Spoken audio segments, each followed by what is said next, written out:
أعوذ بالله من الشيطان الرجيم. بسم الله الرحمن الرحيم. يا أيها الذين آمنوا استعينوا بالصبر والصلاة إن الله مع الصابرين.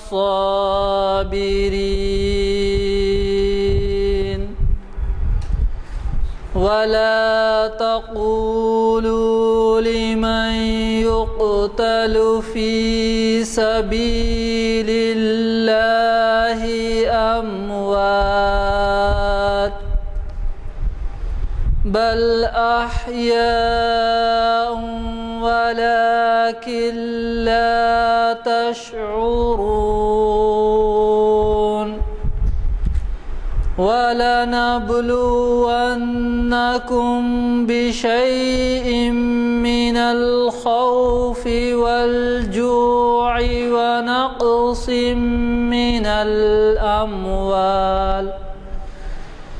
ونقص من الأموال والأنفس والثمرات وبشر الصابرين. صدق الله العظيم.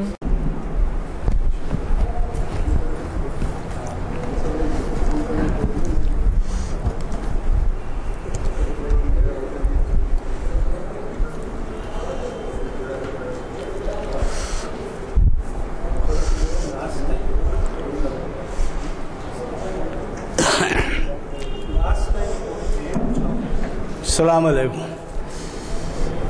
حضرات، جیسے کہ آپ واقف ہیں، آج ہمارے اعلامیہ نمبر 421 کا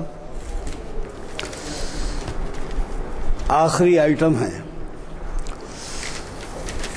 آج 29 فروری 2012 عیسوی 6 ربیع الاخر 1433 ہجری بروز چہارشنبہ بعد نماز عصر آپ ہم کانفرنس ہال جامع مسجد عالیہ گن فاؤنڈری میں یکجا ہوئے ہیں، اور یہ محفل اقبال شناسی کی 656ویں نشست ہے، اور ہمیں جناب سید مقرب حسینی صاحب جو آپ کے ایک جانے پہچانے مقرر ہیں، اور اس سے پہلے بھی انہوں نے خطاب کیا ہے یہاں پر محافل کو ہمارے، اور اب شاید 6 مہینے کے عرصے کے بعد شاید وہ تشریف لا رہے ہیں۔ اقبال اور اردو ادب کے نام سے وہ ہمیں مخاطب فرما رہے ہیں۔ جیسے کہ آپ واقف ہیں، ہر ہفتہ ہمارے یہ بلیٹن تقسیم ہوتے ہیں، اور آج آپ کے لیے 400 اعلامیہ نمبر 422 گشت کروایا جا رہا ہے، جس میں اگلا پروگرام درج ہے۔ اگر آپ حضرات میں سے کسی کو نہ ملے تو آپ لیتے جائیں، اور نہ ملا ہو تو لیتے جائیں، اور اس کے علاوہ بھی اگر آپ زائد کاپیز بھی لینا چاہتے ہوں تو لے سکتے ہیں، کیونکہ بعض مساجد میں جب یہ آویزاں ہوتے ہیں تو لوگ استفادے کے لیے وہ پروگرام نوٹ کر لیتے ہیں۔ میں چونکہ ابھی کچھ تاخیر ہو رہی ہے ان کی آمد میں کل ہی ٹیلی فون پہ بات کیا تھا، تو انہوں نے کہا تھا کہ میں آ رہا ہوں، اور شاید راستے میں ہوں گے، ٹریفک کا حال تھا۔ جی آ رہے ہیں، چنانچہ ابھی اطلاع ملی کہ وہ آ چکے ہیں، نماز کے لیے گئے ہیں، شاید نماز پڑھ رہے ہیں، تو نماز میں ہیں۔ اور جب تک جو ہے ہمارے معین الدین حسینی صاحب سے ہم کلام اقبال سنیں گے۔ حضور رسالت مآب میں یہ اقبال کا روحانی سفر ہے، چونکہ ان کو بڑی خواہش تھی مکہ و مدینہ جانے کی، لیکن جا نہیں پائے، اس لیے ایک نظم انہوں نے لکھی تھی حضور رسالت مآب میں۔ گراں جو مجھ پہ یہ ہنگامہ زمانہ ہوا، گراں جو مجھ پہ یہ ہنگامہ زمانہ ہوا، جہاں سے باندھ کے رختے سفر روانہ ہوا، خیود شام و سحر میں بسر تو کی لیکن، خیود شام و سحر میں بسر تو کی لیکن، نظام کہنے عالم سے آشنا نہ ہوا، فرشتے بزم رسالت میں لے گئے مجھ کو، فرشتے بزم رسالت میں لے گئے مجھ کو، حضور آئیے رحمت میں لے گئے مجھ کو، کہا حضور نے اے اندلیب باغ حجاز، کلی کلی ہے تیری گرمی نواز گداز، اڑا جو پستی دنیا سے تو سوئے گردوں، سکھائی تجھ کو ملائک نے رفعت پرواز، سکھائی تجھ کو ملائک نے رفعت پرواز، نکل کے باغ جہاں سے برنگ و بو آیا، ہمارے واسطے کیا تحفہ لے کے تو آیا، حضور دہر میں آسودگی نہیں ملتی، حضور دہر میں آسودگی نہیں ملتی، اور تلاش جس کی ہے وہ زندگی نہیں ملتی، حضور دہر میں آسودگی نہیں ملتی، تلاش جس کی ہے وہ زندگی نہیں ملتی، ہزاروں لال وہ گل ہیں ریاض ہستی میں، وفا کی جس میں ہو بو وہ کلی نہیں ملتی، وفا کی جس میں ہو بو وہ کلی نہیں ملتی، مگر میں نظر کو ایک آبگی نہ لایا ہوں، مگر میں نظر کو ایک آبگی نہ لایا ہوں، جو چیز اس میں ہے جنت میں بھی نہیں ملتی، جھلکتی ہے تیری امت کی آبرو اس میں، جھلکتی ہے تیری امت کی آبرو اس میں، اور طرابلس کے شہیدوں کا ہے لہو اس میں، فرشتے بزم رسالت میں لے گئے مجھ کو۔ حاضر نہیں ہو سکتے، تشریف نہیں لا سکتے، ورنہ وہ برابر حاضری دیتے ہیں،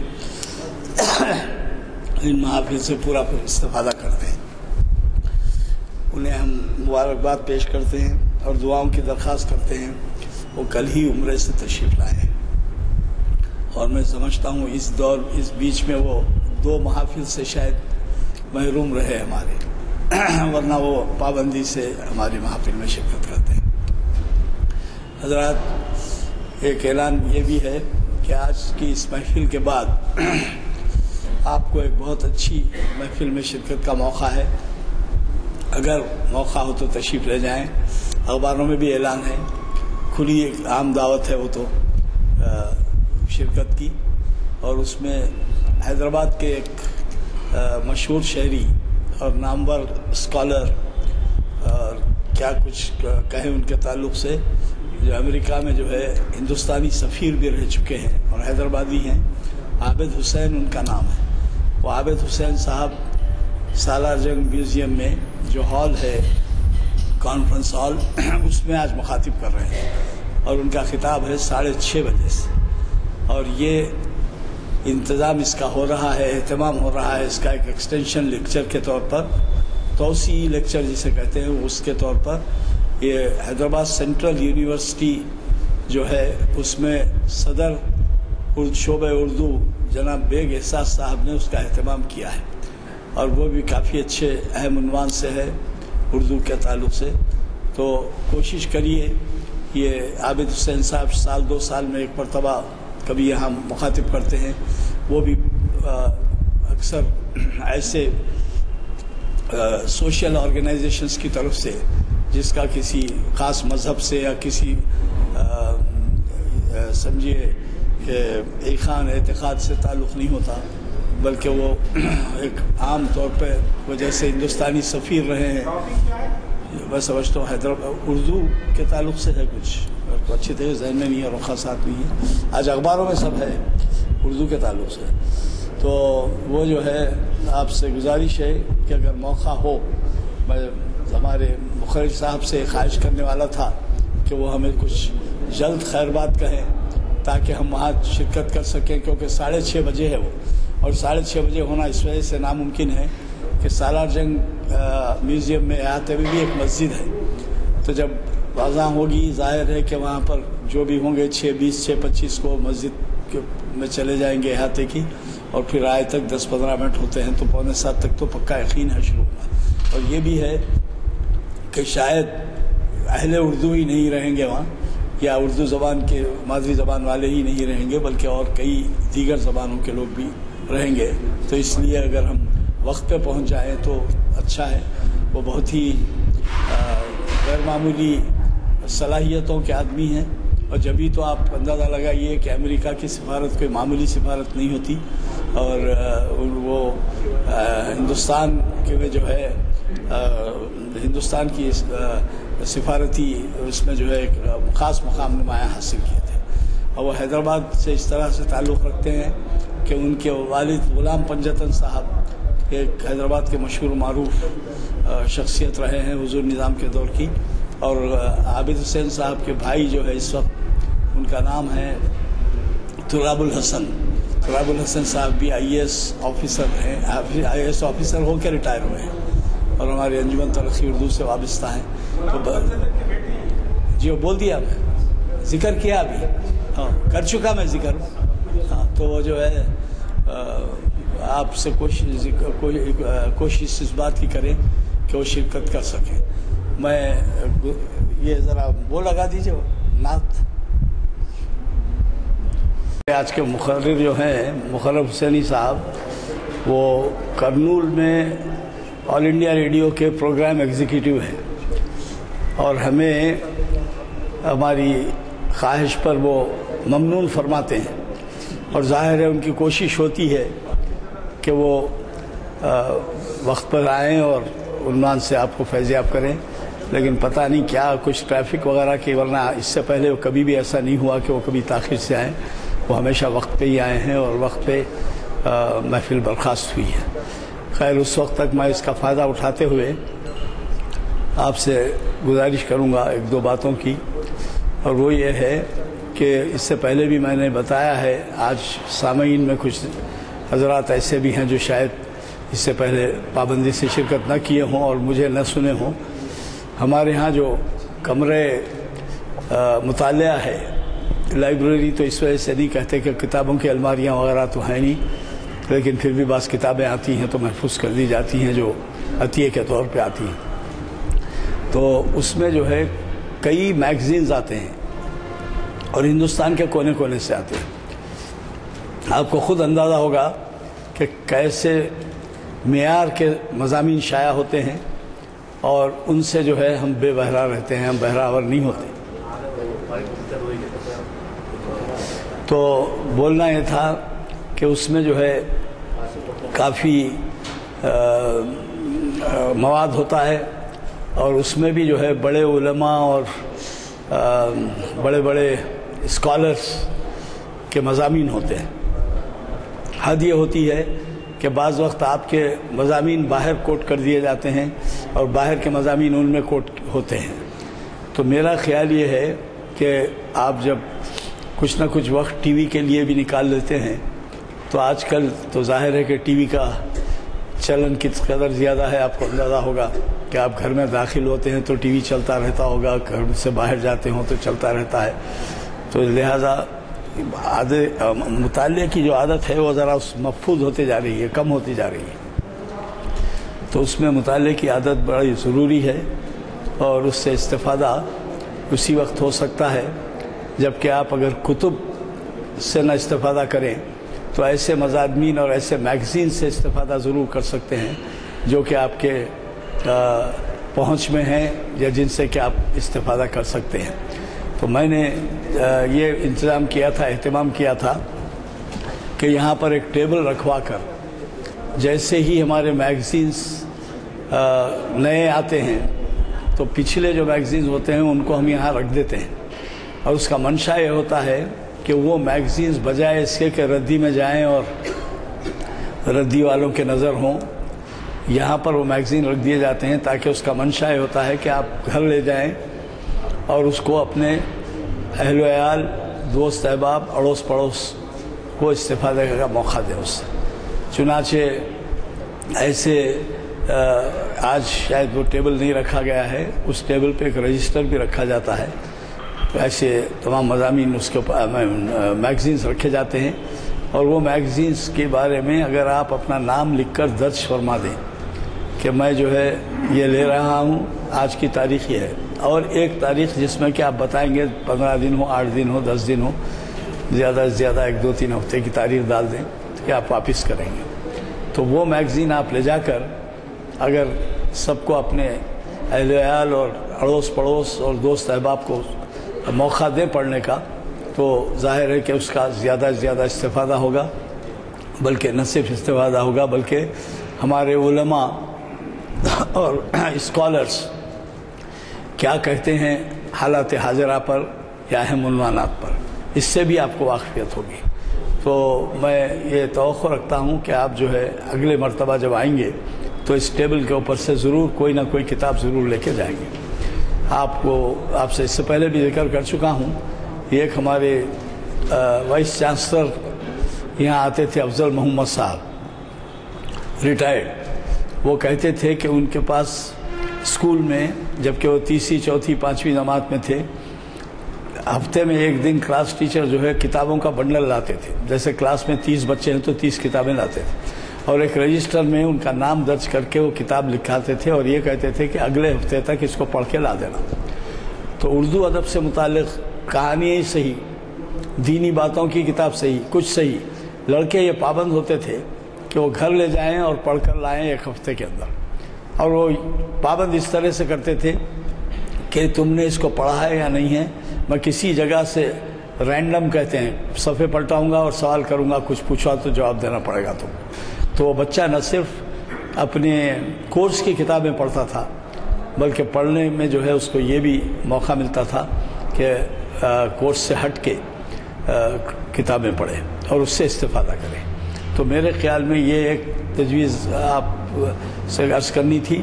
دوسری تجویز یہ ہے کہ ہمارا جو دارالمطالعہ ہے اس میں آپ کو اندازہ ہوگا کہ اس وقت کئی قسم کے میگزینز ہیں جس میں آپ ہی کی دلچسپی کے، چاہے سیاسی ہو، کوئی دینی ہو، یا سمجھیے کلچرل ہو، تہذیبی ہو، ثقافتی ہو، میگزینز ملتے ہیں، اور باتصویر بھی ہوتے ہیں بعض وقت، تو وہ میگزین بھی آپ کے لیے بڑے مفید ہوں گے۔ میں اپنے مخاطبت اس لیے ختم کرتا ہوں کہ آج کے مخرج صاحب تشریف لا چکے ہیں، وہ آپ سے مخاطب ہوں گے۔ بسم اللہ الرحمن الرحیم، نحمدہ و نصلی علی رسولہ الکریم۔ قابل احترام غلام یزدانی صاحب، ایڈوکیٹ، مسجد عالیہ گن فاؤنڈری کی انتظامی کمیٹی کے ذمہ داران و عہدیداران و اراکین، بزرگوں اور عزیز دوستوں،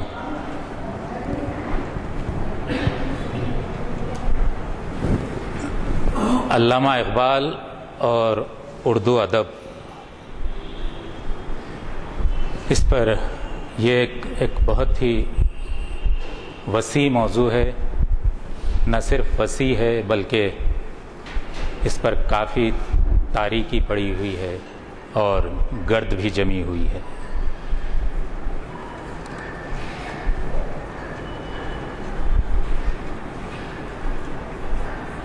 انسانی تاریخ میں 3 شخصیتیں ایسی گزری ہیں جن کے بارے میں قدرت بھی تذبذب کا شکار رہی ہوگی کہ یہ فلسفی اس کو بنایا جائے یا شاعر بنایا جائے۔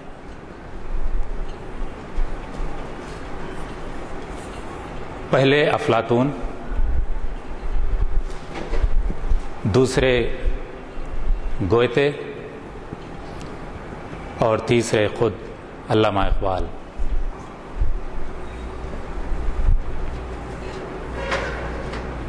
ان تینوں شخصیتوں کا اگر ہم جائزہ لیں تو ایک عجیب اور غریب کیفیت سامنے آتی ہے، اسی لیے ان پر کافی تنقیدیں بھی ہوتی ہیں، کیونکہ بحیثیت شاعر کوئی دیکھتا ہے، بحیثیت فلسفی کوئی دیکھتا ہے، اور وہ جو پیمانوں پر جانچنے کی کوشش کرتا ہے وہ اس پر کبھی پورے اترتے ہیں اور کبھی نہیں اتر پاتے.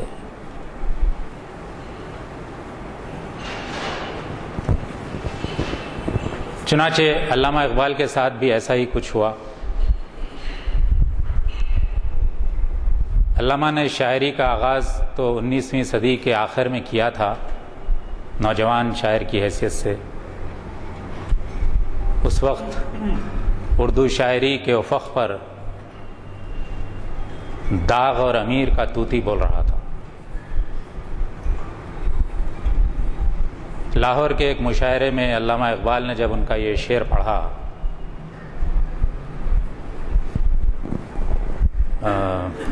موتی سمجھ کر شان کریمی نے جو چن لیے قطرے جو تھے میرے عرق انفعال کے، سارے ادبی حلقوں میں تہلکہ مچ گیا. پھر علامہ اقبال نے باقاعدہ طور پر نظمیں، سب سے پہلی نظم انہوں نے لکھی ہمالا، جو اس وقت ایک رسالہ نکلتا تھا مخزن، اس میں شائع ہوئی. وہ ہمالا کے کنٹینٹس پہ اگر ہم غور کریں تو خالص نیچرل پوئٹری لگتی ہے. وہ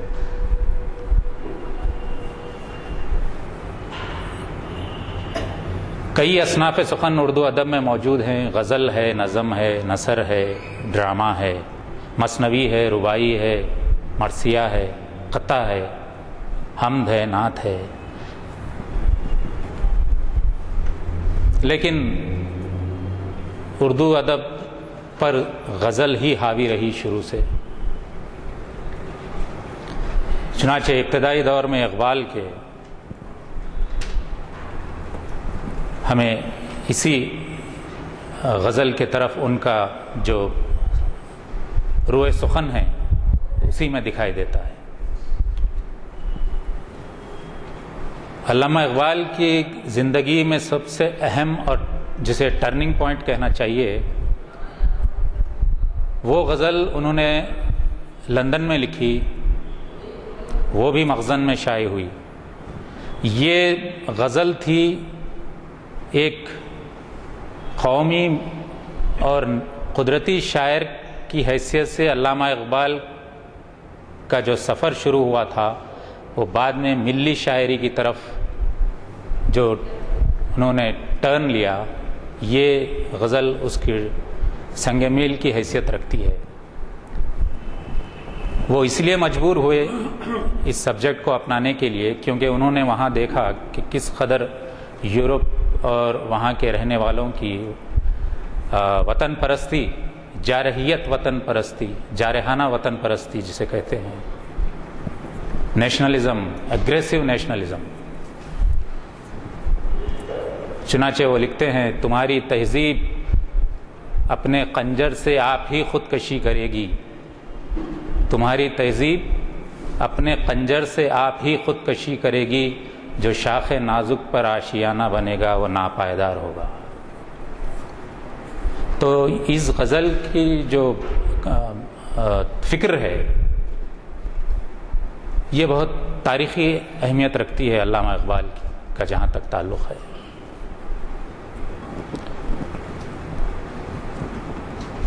پھر اس کے بعد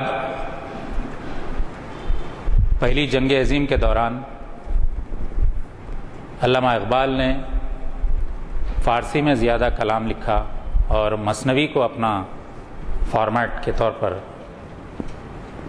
اپنایا. فارسی کلام میں آپ جلال الدین رومی سے بہت زیادہ متاثر ہوئے، عرفی کے کلام سے متاثر ہوئے. عشق، ایمان اور فخر، یہ تین عناصر پر انہوں نے خاص توجہ دی جو رومی کے کلام میں بھی پائی جاتی ہے. دل سوز سے خالی ہے، نظر پاک نہیں ہے، دل سوز سے خالی ہے، نظر پاک نہیں ہے، کیا اس میں عجب ہے کہ تو بے باک نہیں ہے.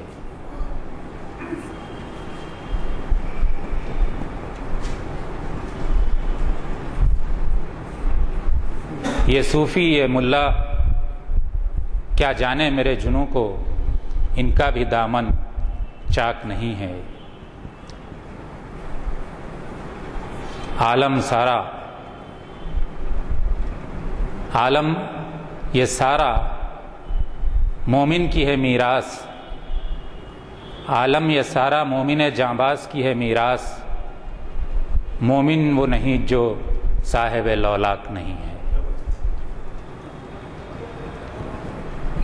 تو علامہ اقبال کا جو یہ فکری سفر رہا، اس کے پیچھے کئی محرکات کار فرما تھے۔ سب سے پہلے انہوں نے ملت کی زبوں حالی کو اپنا نصب العین بنایا کہ کس قدر اس سوئی ہوئی ملت اسلامیہ کو اجاگر کیا جائے۔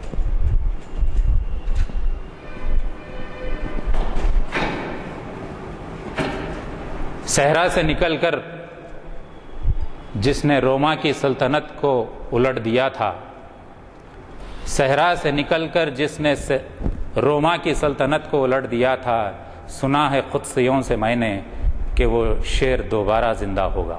تو اس طرح کے جو ان کے خیالات میں جو تبدیلی آئی، ایک قومی اور قدرتی شاعری سے جو ملی شاعری کی طرف، قوم کو اجاگر کرنے کی طرف، اس کے پیچھے کافی اس وقت کے سیاسی حالات، سماجی حالات، اور روز بروز مسلم حکومتیں تاش کی پتوں کی طرح بکھر رہی تھی اور ملت اسلامیہ ایک کرب کے عالم میں مبتلا تھی۔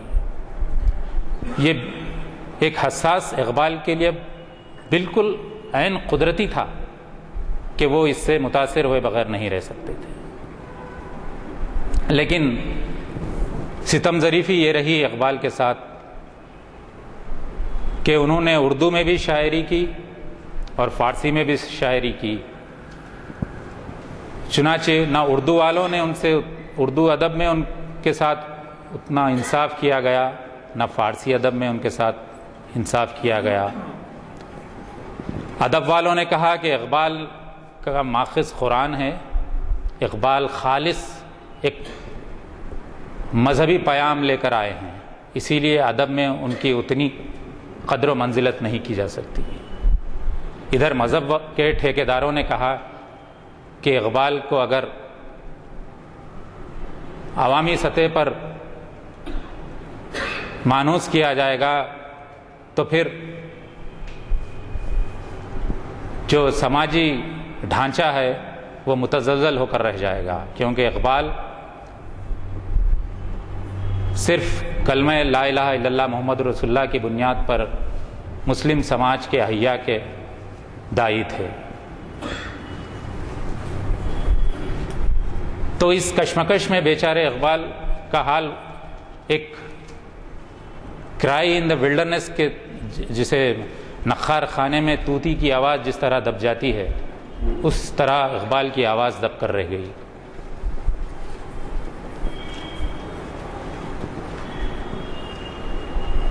ادب کے نامور نقاد اردو ادب کے جو آج تک اقبال کو ان کا مقام دینے سے قاصر ہیں، احتشام حسین، کلیم الدین احمد، مجنو گورکھپوری، عبد الرحمن بجنوری، ان کا احترام لازمی ہے کیونکہ انہوں نے بڑے ادب میں اپنا مقام حاصل کیا ہے۔ ہم اقبال کی محبت میں ان پر تنقید نہیں کر سکتے، لیکن افسوس یہ ہوتا ہے کہ انہوں نے اقبال پر تنقید کرتے وقت یورپ کا چشمہ پہنا تھا۔ یورپ کا چشمہ پہن کر انہوں نے اقبال پر تنقید کی۔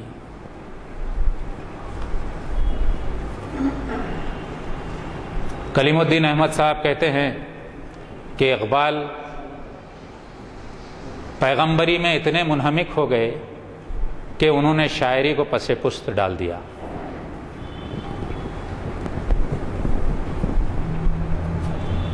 آپ جیسا کہ جانتے ہیں، شاعری یا شاعر کو پرکھنے کے 4 پیمانے ہوتے ہیں۔ اب آپ مجھے بتائیے کہ اقبال نے اگر فکر کو آگے کیا اپنے پیغام کو پہنچانے کے لیے، اگر ہم مان بھی لیں شیکسپیئر اور ملٹن کے شاعری پر بھی تنقید ہوتی ہے،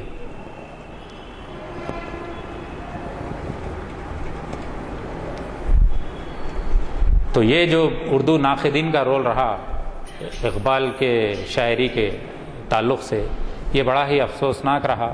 اسی وجہ سے یونیورسٹیز میں اور ادبی حلقوں میں اقبال پر اتنے سیمینارز اور اتنے کانفرنس وغیرہ نہیں ہوتے جتنی کہ دوسرے شعراء کے بارے میں اور دوسری ادبی شخصیتوں کے بارے میں ہوتے ہیں۔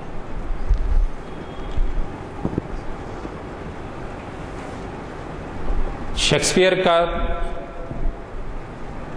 مرکزی نقطہ، ملٹن کا مرکزی نقطہ، دانتے کا مرکزی نقطہ کلیسا ہے۔ عیسائیت کو فروغ دینے کے لیے انہوں نے ڈرامے کا سہارا لیا، ڈرامٹک پوئٹری۔ اقبال کا قصور صرف اتنا رہا کہ انہوں نے اپنے کلام میں اسلامی فکر کو پیش کیا۔ وہ اگر عیسائیت کو فروغ دیتے ہیں اور عیسائیت کو پیش کرتے ہیں تو بہت بڑی بات ہے، آرٹ ہے، کرٹکس بہت اپریشیٹ کرتے ہیں۔ پھر اقبال کے ساتھ ایسا کیوں ہوا؟ دانتے کی ڈیوائن کامیڈی کیا ہے؟ الہیات، ثواب، سزا، اسی پر ڈیوائن کامیڈی تخلیق ہوئی۔ ملٹن کی پیراڈائز لاسٹ، گمشدہ جنت، اس میں بھی سزا اور جزا کے پہلوؤں کو اجاگر کیا گیا۔ پھر اقبال جب اسلام کو پیش کرتے ہیں تو تنقید کا نشانہ بنتے ہیں۔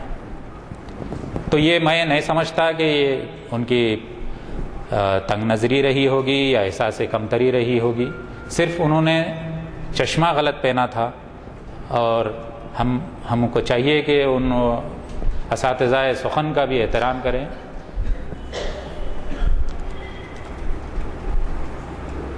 پھر زبان کے تعلق سے کہا گیا کہ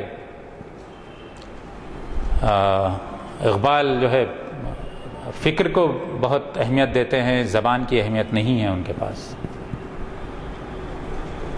کتنے سلیس اور سادہ اشعار آپ کے سامنے موجود ہیں اقبال کے، کیا آپ کو کبھی اس میں شعریت نظر نہیں آئی؟ کیا اس میں آپ کو سمجھنے میں کبھی دقت پیش آئی؟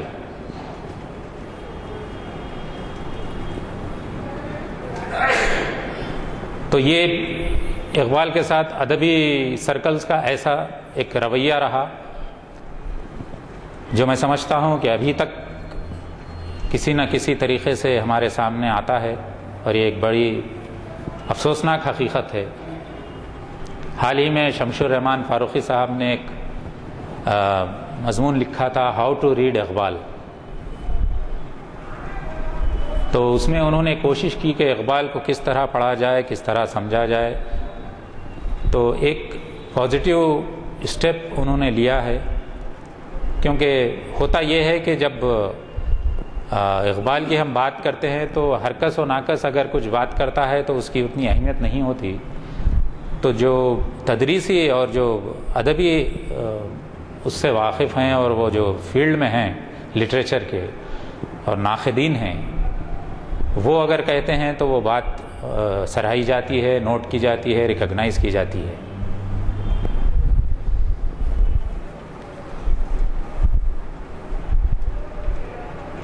اور ایک جگہ ہمارے احتشام حسین صاحب نے لکھا کہ اقبال کو سمجھنے سے ذہن خاسر ہے۔ کیوں خاسر ہے؟ کیونکہ آپ نے پیمانہ ہی غلط چنا ہے۔ آپ کو اکبر الہ آبادی سمجھنے میں کوئی مشکل پیش نہیں آئی، آپ کو میر تقی میر سمجھنے میں کوئی مشکل پیش نہیں آئی، چونکہ آپ اس کو ڈائجسٹ نہیں کر پائے کہ ایک شاعر کا ماخذ قرآن ہو سکتا ہے۔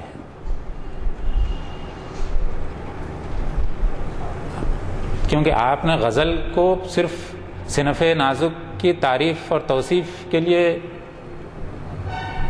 وہ ایک جو ٹریڈیشن چلتے ہوئے آ رہا تھا اسی کو جاری رکھا، اور آپ یہ سمجھ رہے تھے کہ کوئی اسٹیٹس کو ہی مینٹین رہے گا، کوئی اس میں بریک نہیں کر سکے گا۔ تو اقبال کا بہت بڑا کارنامہ ہے کہ انہوں نے اسٹیٹس کو بریک کیا، جو جوں کی توں جو کہتے ہیں، جوں کی توں حالت جس کو کہتے ہیں، اس کو انہوں نے بریک کیا اور غزل کو ایک آفاقیت عطا کی، اس میں ہر قسم کا مسئلہ شامل کیا۔ تو یہ خود اقبال کے ادبی کارناموں میں سب سے اہم کارنامہ ہے۔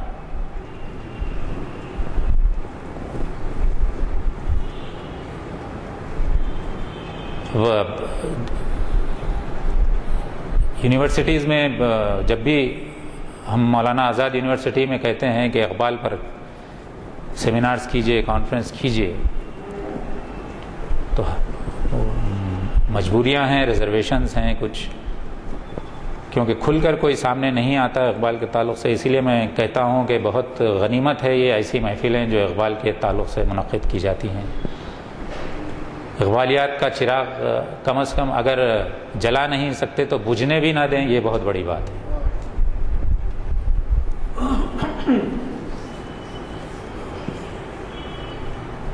بہت کام باقی ہے، اور ان کے اتنا بحر بے قرار ہے ان کا کلام کہ اس کے ابھی کئی پردے کھلنے باقی ہیں، اور جو کتابیں لکھی گئی ہیں اقبال پر، ان کے میں جوش اور جذبے کی قدر کرتا ہوں جنہوں نے بھی وہ کتابیں لکھی ہیں، لیکن سرسری ہیں وہ سب۔ اقبال کی محبت میں لکھی گئی کتابیں ہیں، اور ادب کے پیمانوں پر اگر پرکھنا ہے یا جانچنا ہے تو اس کے لیے پھر با اعتبار اور قابل اعتبار شخصیتیں ہی اس کو یہ کام کو انجام دے سکتی ہیں۔ میں نے بھی ایک ادنا ناچیز طالب علم کی حیثیت سے یہ محسوس کیا ہے کہ اقبالیات پر ٹھوس کام کی بہت سخت ضرورت ہے۔ میں دوبارہ کہہ رہا ہوں، ٹھوس کام، کیونکہ آپ جو لیگیسی فارورڈ کرتے ہیں، جو آنے والی نسلوں کو آپ کا سرمایہ کیا ہے، نئے زمانے کے پیرہنگ میں اگر اقبال کو آپ پیش کریں گے تو یہ نہ صرف اقبال کے لیے اقبال کی خدمت ہوگی بلکہ اسلام کی خدمت ہوگی۔ نئی نسل یہ جاننا چاہتی ہے کہ نئے دور کے جو تقاضے ہیں وہ صرف آپ کو کلام اقبال میں ملتے ہیں۔ کلام اقبال کیا ہے؟ روح قرآن ہے اقبال کے کلام کی۔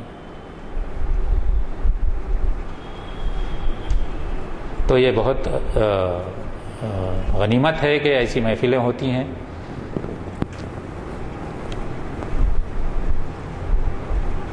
اور بال جبریل کے تعلق سے بھی بہت لوگوں نے لکھا کہ اس میں فکر حاوی ہے، زبان نہیں ہے، وہ نہیں ہے۔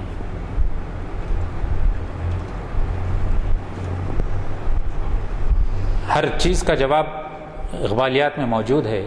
آپ کو حیرت ہوگی کہ علم الاقتصاد پر، اکنامکس پر نثر نگاری کا وہ شاہکار اقبال نے لکھا کہ آج اس کو عام کرنے کی ضرورت ہے۔ 1903 میں، یعنی آج سے تقریباً 110 سال پہلے، اقبال نے علم الاقتصاد پر کتاب لکھی، لیکن ہماری نوجوان نسل اسی سے واقف نہیں ہے۔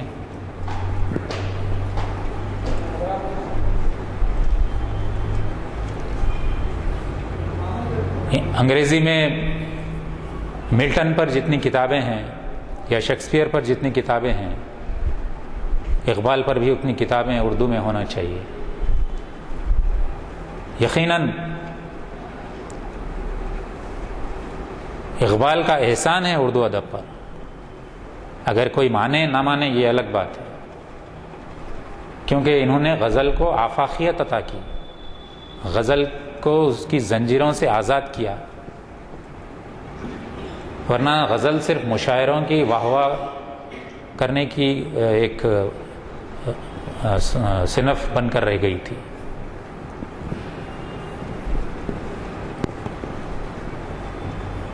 جس طرح اقبال کا احسان ہے اردو ادب پر، اردو ادب کو بھی اقبال پر فخر ہے. جس طرح جرمن ادب پر گوئتے کو جرمن ادب کو فخر سے دیکھتی ہے، اطالوی ادب دانتے کو دیکھتا ہے. اب سب سے بڑی غلطی یہ ہوئی کہ عالمی ادب کے پیمانوں پر اقبال کو پیش نہیں کیا گیا.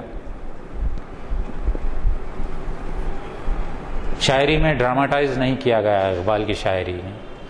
ارے ہاؤ کین یو، آپ کیسے کمپیئر کر سکتے ہیں؟ یورپ میں اگر کوئی چیز چل رہی ہے، کوئی وہاں چیز مشہور ہے، تو کیا یہ ضروری ہے کہ وہ چیز یہاں اپنائی جائے؟ وہاں پر اسٹیج اور ڈرامہ پاپولر تھے اس وقت، کیونکہ وہ سارے جو بائبل کے اسٹوریز تھے وہ اسٹیج پر پیش کرتے تھے وہ لوگ. تو اسی وجہ سے ملٹن اور وڈسورتھ کی شاعری میں جو ہے آپ کو ڈرامہ زیادہ دکھتا ہے بجائے پوئٹری کے. تو یہ کہنا کہ اقبال کی شاعری میں، غالب کی شاعری میں ڈرامہ نہیں ہے، یہ آپ اس کو جانچ رہے ہیں غلط. وہاں کے حالات مختلف، یہاں کے حالات مختلف، وہاں کا کلچر ڈیفرنس، یہاں کا کلچر ڈیفرنس. یہ تو ایسی بات ہوئی کہ اگر آپ کوئی میوے فروش کے پاس جائیں اور کہیں کہ بھائی آپ کی نیت سنترا خریدنے کی ہے اور آپ کہہ رہے ہیں کہ بھائی یہ سنترا صحیح نہیں ہے، سیب دے دو. آپ سیب خریدنا ہے تو سیب کی دوسری شکل خریدیے، آپ یہ سیب نہیں، دوسری وہ سیب دو. سیب اچھا نہیں ہے تو سنترا تھوڑے ہی خریدتے ہیں آپ. You cannot compare apples to oranges, and you cannot expect Urdu poets to follow the footsteps of Shakespeare and Milton. This is the height of ridiculousness. یہاں کے بالکل سماجی حالات مختلف ہیں.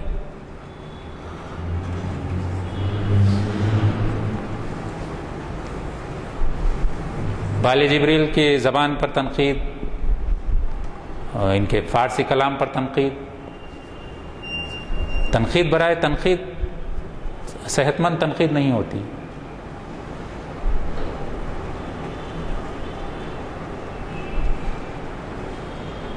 اور کتنے آپ کھول کر دیکھیے کہ آپ خود سمجھ سکتے ہیں کہ زبان کتنی سادگی سے انہوں نے لکھی ہے.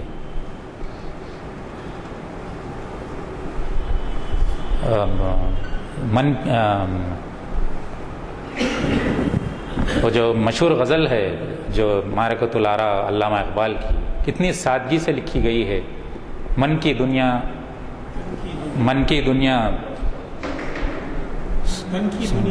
ہاں، من کی دنیا سوز و دل و جذب شوق، تن کی دنیا سود و سودا مکر و فن. من کی دولت ہاتھ آتی ہے تو پھر جاتی نہیں، تن کی دولت چھاؤں ہے، آتا ہے دھن جاتا ہے دھن. پانی پانی کر گئی مجھ کو خلندر کی یہ بات، تو جھکا جب غیر کے آگے، نہ تن تیرا نہ من. بتائیے اس میں کیا ہے؟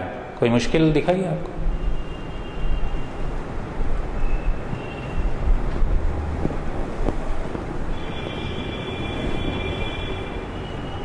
تو جس طریقے سے علامہ اقبال کا مخاطب نوجوان تھے، آج نوجوان ہی پر یہ ذمہ داری عائد ہوتی ہے کہ وہ علامہ اقبال کے مشن کو آگے بڑھائیں اور بزرگوں کی سرپرستی میں جو ہے زیادہ سے زیادہ علامہ اقبال کے پیام کو پہنچانے کی کوشش کریں. کیونکہ نئی نسل کو جو سرمایہ ہمیں ٹرانسفر کرنا ہے، میں سمجھتا ہوں کہ علامہ اقبال کے علاوہ اور کچھ سرمایہ ہمارے پاس موجود نہیں ہے.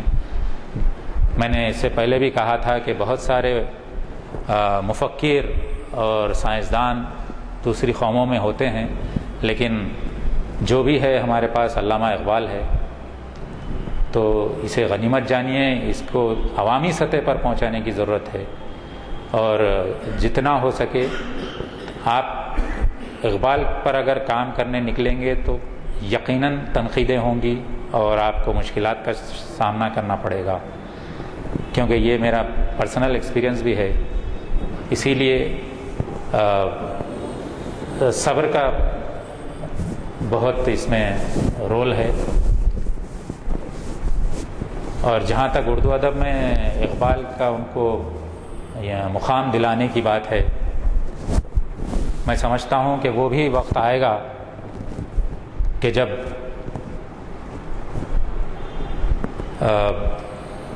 ایک ڈگر سے ہٹ کر جنہوں نے شاعری کی ان میں علامہ اقبال کا نام سب سے پہلے شامل کیا جائے گا۔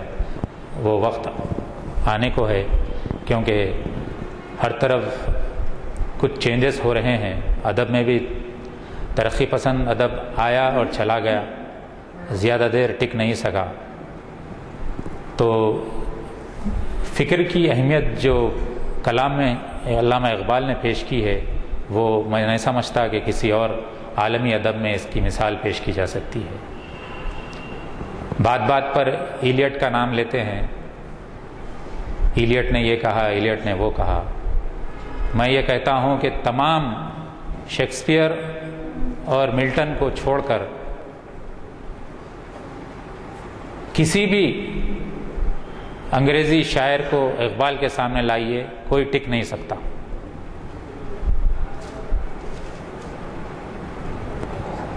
صرف ان کا بانگے درا کافی ہے ان تمام کو چت کرنے کے لیے۔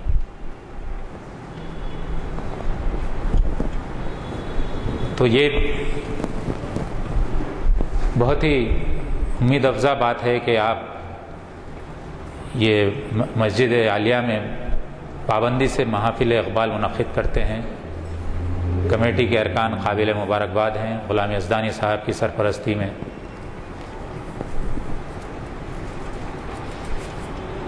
علامہ اقبال کا جو پیام ہے وہ ایمان فخر سے جڑا ہوا ہے، اور انسان کو وہ جہد مسلسل کی تلقین کرتے ہیں۔ ستاروں سے آگے جہاں اور بھی ہیں، ابھی عشق کے امتحان اور بھی ہیں۔ وآخر الدعوانا الحمدللہ۔